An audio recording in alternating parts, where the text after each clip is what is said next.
नमस्कार. मी इथे एक वाटी हिरवे मूग घेतलेले आहेत. ते स्वच्छ निवडून घ्यायचे आहेत आणि 1 ते 2 पाण्याने धुवून आपल्याला रात्रभर भिजत ठेवायचे आहेत. या पद्धतीने स्वच्छ चोळून धुवायचे आहेत मूग आपल्याला. या पद्धतीने 1 ते 2 पाण्याने चोळून घ्यायचे आहेत आणि त्यात भरपूर असं पाणी टाकून ठेवायचं आहे आणि रात्रभर भिजत ठेवायचे आहेत. या पद्धतीने सगळे मूग आपण पाण्यात घेणार आहोत. काही मूग भांड्याला चिटकतात, म्हणून थोडेसे व्यवस्थित पाण्यात घालून घ्यायचे आहेत आणि रात्रभर छान भिजलेले आहेत मूग. पाहू शकता, हे पाणी पूर्ण आपल्याला काढून टाकायचं आहे आणि एका झाऱ्याच्या सहाय्याने आपण हे मूग व्यवस्थित निथळून घेणार आहोत आणि मिक्सरच्या भांड्यामध्ये, जे आपलं मिक्सरचं चटणीचं भांडं असतं छोटं, त्या भांड्यामध्ये मूग आपल्याला वाटून घ्यायचे आहेत. 2 ते 3 बॅचमध्ये वाटून होतात. हे 2 बॅच अशाच काढायच्या आहेत. फक्त हिरवे मूगच घ्यायचे आहेत आणि शेवटच्या बॅचमध्ये आपण 4 ते 5 हिरव्या मिरच्या टाकून घेणार आहोत.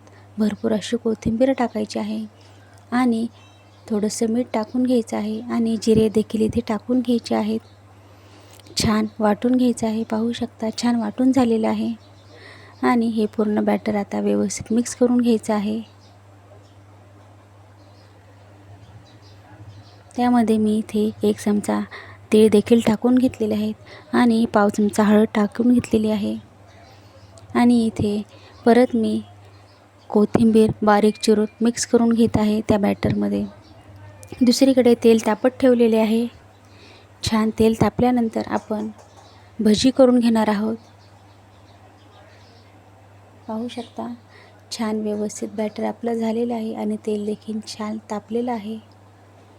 चमच्याच्या सहाय्याने आपण असे बारीक बारीक भजी करून घेणार आहोत या पद्धतीने आणि 1-2 मिनिट बिलकुल हात न लावता आकार धरेपर्यंत भजी आपण उलटणार नाही आहोत. फोर्कच्या सहाय्याने छान पाहू शकता आकार धरलेला आहे भज्यांनी आणि पलटून घ्यायचे आहेत. दुसऱ्या साईडने देखील तळून घ्यायचे आहेत भजी आपल्याला आणि परत 2 मिनिट छान तळून घ्यायचे आहेत. पाहू शकता, छान तळून झालेले आहेत भजे आणि आपण आता हे काढून घेणार आहोत. सुंदर कुरकुरीत होतात भजी. त्यात आपण काहीही टाकलेलं नाही, पण तुम्हाला जर आवडत असेल तर तुम्ही यात कांदा मिक्स करून घेऊ शकता. पाहू शकता, एक बॅच आपली झालेली आहे भज्यांची. आता दुसरी बॅच तळून घेत आहे. या पद्धतीने सगळे भजे करून घेणार आहे. सुंदर कुरकुरीत होतात. यात आपण सोडा देखील टाकलेला नाही. सुंदर होतात. पाहू शकता, सुंदर कुरकुरीतपणा आलेला आहे भज्यांना. याच पद्धतीने सगळी भजी करून घेणार आहे.